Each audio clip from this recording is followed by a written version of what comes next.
Well, I want to walk you through today my four phases of my magnetic leadership system that I think is so critical for any leader in any organization at any point in your career, because these are phases that we all need to go through. But I think that just because we get busy, we get kind of trapped in the routine. Many times we just don't think about these phases. And to be honest, they're not complex at all. They're simple. I always try to keep things simple, as I tell you. But the reality is that simple doesn't always get implemented. And today, that's what we're really going to talk about is, are you implementing these very simple, clear system steps or phases that I think are critical if you're going to attract the kind of leaders that you want to your team, attract kind of talent, whether that be young talent and frontline employees or experienced senior leadership with people that have been in the workplace for a long time. It doesn't matter. If you're going to attract high quality people to your team at whatever stage of the career or life they're in, you're going to need to work through these phases for yourself and for the betterment of your team. And so, without delaying, I'm just going to walk through these. And what I'd also like to offer you is a free strategy call. If any of this resonates with you today and you're thinking, Chris, I think I'm doing okay in one of these phases or two of these phases, but I need help with these other couple, let me know. Just reach out. Go to McClureCoaching.com at any point and click the button to apply for a free strategy call. Tell me a little bit about what's going on, and we will schedule a time to work together to really just talk about kind of where you are, where you want to go, and what would be an action plan to get from here to there. So the first phase we're going to talk about today is leading yourself. Leading yourself. I heard John Maxwell say years ago that the toughest person to lead is looking back at you in the mirror. Wow. How true can that be, right? We think about the undisciplined nature that we can live by some days. We might struggle with certain areas of our lives while we're excelling in other areas of our lives. You might be doing really good professionally and struggling personally, or vice versa. You might be doing great health wise, but not financially, or vice versa. You might be doing great with communicating at work with your team, but maybe not at home with your spouse or your kids or, in the community.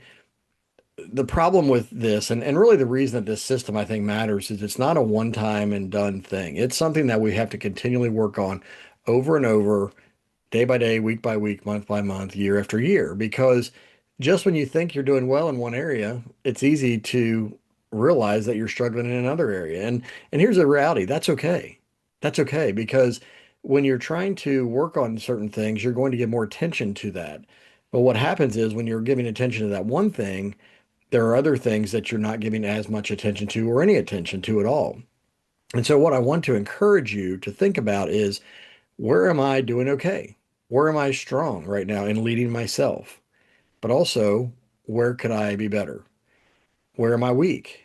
Because here's the thing, we all have weak spots, we all have blind spots, and we need to be evaluating regularly, how am I doing? So, leading yourself is about personal growth. It's about identifying areas that you need to work on. It's about being transparent and open with your team or your family and admitting that you have shortcomings and challenges. And you're saying, look, I need help, or I need you to keep an eye out on this area for me so I can know when I'm falling short or know when I'm starting to let things slide. When you bring other people into your life, whether that's personally or professionally, and you are clear up in front with them and say, look, I want to be a growing leader. I want to be a good husband or wife. I want to be a good friend, a good leader in my team, my organization. I want to be a good citizen in my community. But I also know that I'm not perfect. And the reality is everybody knows you're not perfect. But the fact that you would humbly admit it says a lot about your character. And people really appreciate it when leaders admit that they don't have it all together. They actually follow you more closely when you say, you know what, I really have learned a lot over the years. I've grown a lot. I've had some wins over my life, success, but I'm still a work in progress. And when you can come from that place and that posture and that mindset and attitude, and you communicate that to the people around you, it just truly does make such a difference in just how they respond to you. So lead yourself. That's the first phase. If you're not leading yourself, if you're not building disciplines into your life to grow, to mature, to strengthen your character, to make sure that, even though you might be in a very successful spot right now, realizing that over the next 1 year, 5 years, 10 years down the road, you're going to need to keep growing in order to keep up. It's not enough to coast on our past success. We have to truly keep growing. And that's what leading yourself is all about. You can't expect others to lead themselves on your team if you're not leading yourself first. Leaders, I always tell you, it's not about you don't have to be the final end result of things, but you have to go first. It's not all about you, but it has to start with you. So leaders, you need to lead yourself. So that shifts us from that point into phase two, which is then you can lead others. When you've led yourself and you're continually leading yourself, then you earn more credibility to lead others. And some of that comes with experience. You've been at, your career or your skill set for a certain amount of time, and so you have a lot to offer. You can lead people in that area. Or you are even coming from the outside in to a new organization, you bring a different perspective. You can lead others. But what happens is in this phase, this is where my Magnetic Leadership Academy, my Magnetic Leadership, the Magnetic Leader book comes into play with my course and training is how do you lead people? If you've led yourself well, then what do you do to lead others well? And that's why my 18 essential actions that I bring up all the time and I share matter so much because they're intentional daily actions. When you're meeting people's needs, when you're giving generously to people, when you're exemplifying humility, when you're loving people and truly caring for their best interest, not just your interests as a leader, when you're being productive and doing the hard work on your end, when you're developing people and equipping people and all the things that I talk about in my book, those are the ways that you're going to truly lead people well. But it takes intentionality. That word is something that I'm very passionate about and very focused on in a lot of ways. But it was interesting. I was leading a team a few years ago through my Magnetic Leadership Academy program, and somebody mentioned, Chris, you say be intentional a lot. And I said, yeah, I guess I do. And they caught on to that because they realized that is the real deal, right? It's one thing to know what you should do. It's a whole other game to do what you know you should do, right? And do it consistently. And so if you're going to be consistent as a leader, if you're going to do the right actions, you need to be intentional because that intentionality is what ultimately gives you the success that you need to do as a leader so that your team can grow, your team can be successful, your organization can grow. So are you doing the things that a magnetic leader needs to do to attract and not just attract, but inspire so you can ultimately retain high quality people on your team? See, it's one thing to have a great job posting and you can say a lot of things up front to attract people and get people to sign on the dotted line to join your team. But is what they experience once they get there and show up and start working with your team and you, is it what they felt like they were going to get when they went through the interview process, when they saw the job posting? See, a lot of times leaders and organizations really work hard to sell themselves to the job employee market for job openings.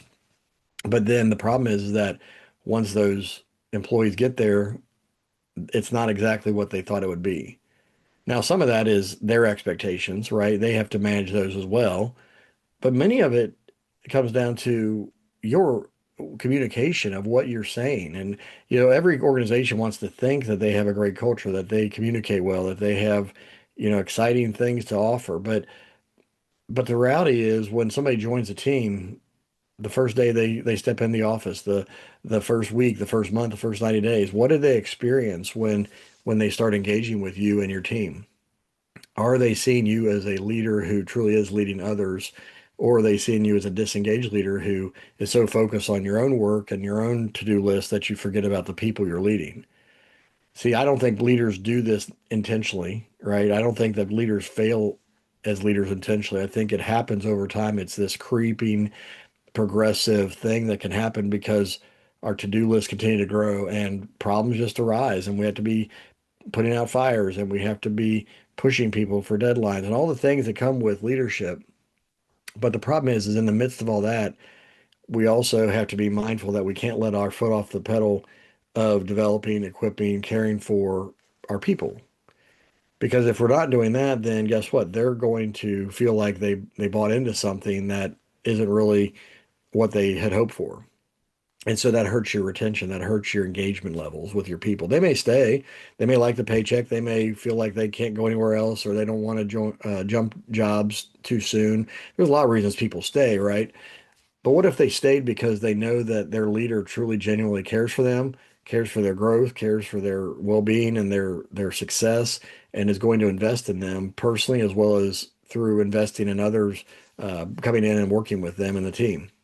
That's a whole different level of engagement when people see that. So lead yourself well, then you lead others well. Then you move to the third phase of build culture, building culture. Building culture is such a tremendously important thing in our modern workplace.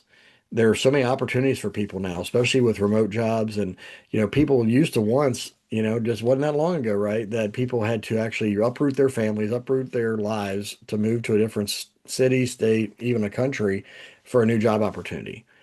And then now with remote work capabilities, there are people that are, working globally from the comfort of their home that they never had to move from.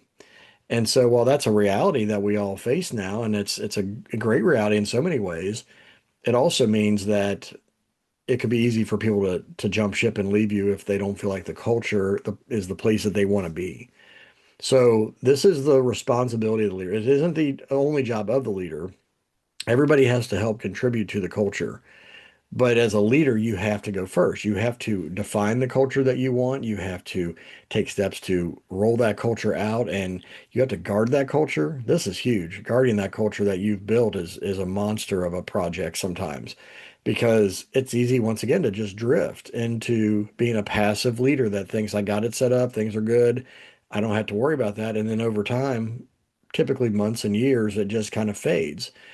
I heard somebody say that vision leaks, and it's like pouring water into a bucket with a hole at the bottom. And you can fill up a 5 gallon bucket full of water, and you don't notice that anything's happening for a while. But if there's a hole in the bottom, over time, that bucket depletes, right? And so what this person was saying when I heard them say this was, you have to keep filling up that bucket full of water. You have to imagine that you're leading a team, an organization that has a it that you have to keep refilling from the top. And that may sound exhausting, that may sound discouraging even, but it really shouldn't be because the reality is that you need to continue to pour into what you want to build and what you want to produce. The reality is just time over time things diminish. Culture diminishes, impact diminishes, influence diminishes. So if you're going to be successful, if you're going to thrive as a leader and thrive as an organization, you need to make sure that you are doing what you need to do day in, day out, week in and week out, month after month, year after year to keep filling up the bucket because the vision leaks and the culture that you're trying to build will just diminish and kind of slowly disintegrate over time if you don't guard it. I equate it to thinking about agriculture even. A farmer tills the soil, plants the seeds, waters those seeds, pulls weeds, is constantly tending that soil and tending those plants so that they can reap an incredible harvest when harvest season comes. Well, that's what leadership is really about in so many ways. You're planting seeds daily with your people. You're preparing the soil for them to be successful. You're pulling weeds out of the environment so that you're making sure that they have the best environment to thrive in. And that is about guarding the culture. If a farmer just said, you know what, I'm gonna make some rows and I'm gonna till the soil, I'm gonna throw some, seeds in there, and I'm gonna hope for the best. Guess what? If there's no watering, if there's no weeding, if there's no care for that land, the harvest is not going to be as good as if he was being diligent about that from beginning of plant season. As leaders, we're constantly in that cycle, right? If you want to harvest great results from your team, if you want to harvest great people coming to your organization and staying in your organization, you need to be doing the daily work. And that's all about you being focused on your people and on that culture vision that you had and making sure that it doesn't diminish and doesn't get diluted over time. All right. So you lead yourself, you then go to phase two of lead others, you shift to phase three of build culture. Then, when you're doing these three things well and consistently and intentionally, then you're able to move to phase four, which is multiply impact.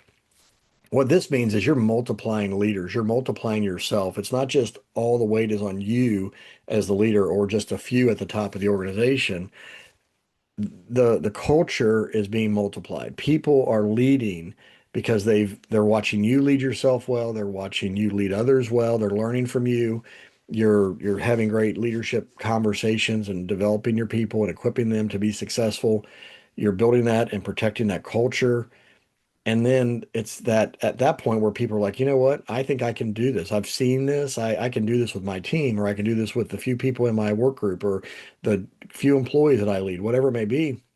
And now they start to do the things they've seen you do. You've been a model for them, a living example for them. And here's where a lot of leaders struggle. And this is an honest issue, I think, that a lot of leaders go through that many don't talk about until you're really having an in-depth conversation, is that so many people have never truly, genuinely been led by an intentional leader who is helping them become better or watching them lead themselves well, or watching somebody who's led others really well, who's built a culture that's worth multiplying and replicating. And so as a leader, maybe you stepped into roles where you're like, I'm just trying to figure this thing out as I go on the fly because nobody's ever really done this for me. I've never had a great leader I've worked with. I was talking to some people the other day about this, that I was fortunate as a kid growing up, actually in my church that I grew up in as a kid all through my teenage years. And I watched two leaders in particular. There was many more than them in our church, but our pastor and our youth pastor, who were great mentors to me at a young age, they were at that church. They served there for 40 years, and they were great models of caring for people, helping people be successful, equipping people, empowering people, helping connect people to the right opportunities, and pointing them in the right direction. And I grew up under that and thought that was normal. And then I went off to college and realized that was not normal because I started talking to a lot of classmates I had, friends that I was making in my college years, and listening to their experiences of what they grew up around in leadership. And they didn't have it. They didn't have the same kind of experience. And so, you know, that is actually the norm, is not having that. For me, I was actually in a unique experience that I didn't realize. So I was able to see from people that I'd been able to watch for a decade at that point. But the reality is that most people don't. And so occasionally maybe you've come across and worked with a great leader, and you probably think back with fond memories of working with that person. But maybe you haven't. Maybe you've only worked with kind of people who are in the same boat where they're just trying to figure it out and wing it as they go. And so there wasn't a lot of intentionality. There wasn't a lot of effort that they put in, not because they didn't care necessarily, but because they just didn't know what to do next. And so think about that. Have you had mentors in your life? Have you had leaders in your life who have shown you the way before they actually empowered you, equipped you, trained you to go so they can release you to go do it? That's what multiplication really requires. Everybody needs to see a leader in action who is modeling what they ultimately want to have replicated. You can't multiply that kind of culture. You can't multiply leaders in your organization without being a growing leader first. But you also make sure you don't do it undercover where people don't really see what you're doing, that you have to be intentional with even expressing it and showing it. So think about this. If you're leading yourself well, you're investing in yourself, daily growth, getting 1% better every day, as they say. And then you're being intentional with leading others, taking those intentional daily actions and making them consistent in your leadership.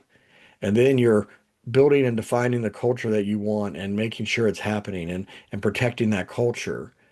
And then you're at a place at that point where you can say, you know what I've built on my team, I think we can actually multiply in leaders and teams across the organization.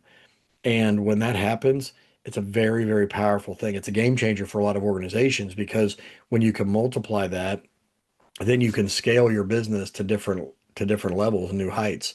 And so that's the end goal, right? Everybody, I think, wants to have this successful growing business enterprise. But have we done the steps or gone through these phases so that we can ultimately be successful and be that magnetic leader that can truly multiply? That is not an easy yes. And honestly, maybe right now you're listening, you're thinking, Chris, I don't know that I can do this. Well, guess what? That's a good, humble place to start, but I believe you can do it. But it takes that intentional effort. And that's why I wanted to encourage you at the very beginning to go to my website, McClureCoaching.com, apply for a free strategy call by clicking the button on my page, and we will sit down and we'll talk about just maybe what is your experience or where are you right now? Where do you want to go? The reality is you're where you are. And that's your starting point right there, right now. And that's okay. If it's not a great place, it's okay. Because here's the thing, with help, with guidance, with a plan, you can go from where you are, which may be frustrating, which may not be exactly where you hoped you'd be at this point, to where you want to go because you have somebody in your corner showing you a path forward and guiding you, encouraging you, holding you accountable along the way. So, McClureCoaching.com. Apply for your free strategy session. Let's talk about where you fall in these four phases of the magnetic leadership system. And I promise you, if you start to take intentional, daily, consistent action, if you look back 12 months from now, 2 years from now, 5 years from now, you will see your growth trajectory. For me, like I said, I'm very blessed and fortunate that I had leaders early in my life speak into my life and challenge me and encourage me and point me down a path so I could grow. And that's why at 18 years old, I started reading leadership books and I started taking personal growth seriously and I started really implementing these things in my different opportunities in my job situations. And did I get it perfect every time? Absolutely not. I failed, I struggled, I had to learn some hard lessons along the way. But guess what? I kept leading myself. I kept making those disciplines and that ongoing education, being teachable constantly. I kept making that a priority, and then that allowed me to become the kind of leader worth following that allowed me to become the kind of leader who could actually lead others well, multiply those leaders, build healthy, thriving, strong culture. And then ultimately now I get to give back to leaders. I get to help leaders through my coaching, through my training, through podcasting, through my blogs, whatever the resource is.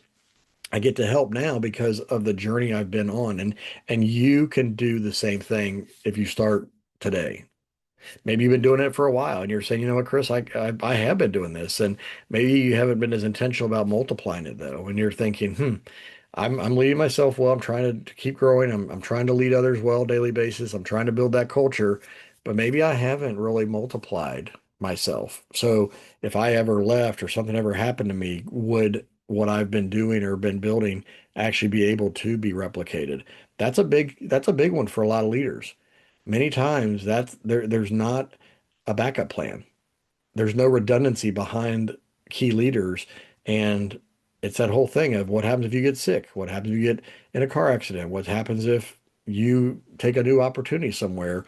What happens to the people that you're ultimately leaving behind or that are stepping into your role while you're out? A lot of leaders don't think about this. Most of us don't think about this. It's just something that we don't do. But if we think about what am I doing today so that if I were out of the picture, short term or long term, that somebody could take the baton from where we are today and just keep moving forward with it. That's where multiplication really comes into play for many people that have been leading well and making leadership and development a priority. So wherever you fall in the spectrum, once again, I can really connect with you and help you on these different phases, but I want to have a conversation with you to truly understand where you are, where do you want to go, what are your experiences, what are your challenges, what are your goals, what's your vision, and then let's build a plan together so that you can ultimately fulfill that. And whether we work together in a coaching relationship or not, you can at least have a guided roadmap of where to go from where you are to where you want to be. And if I can help you as a coach and as a trainer to come alongside you to help support you with your team, I'd love to do that as well. But once again, no pressure when you come to that free strategy call. We're literally going to talk about your current reality, your future desires, and how do we go from here to there. Take care, God bless, and we will see you next time.